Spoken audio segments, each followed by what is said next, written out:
భారతదేశంలో గల అత్యంత ప్రాచీనమైన దేవాలయాల్లో ఒక దేవాలయం ఇదేనా? శివుడు వీరభద్రుడు అవతారంలో విజృంభించి శివతాండవం చేసిన ప్రదేశం ఇదేనా?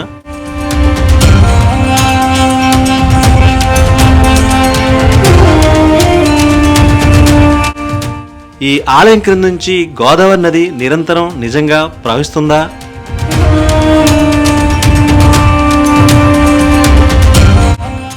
ఇక్కడ శివలింగం రోజు రోజుకు ఎందుకు అంత ఎత్తుకు పెరుగుతుంది?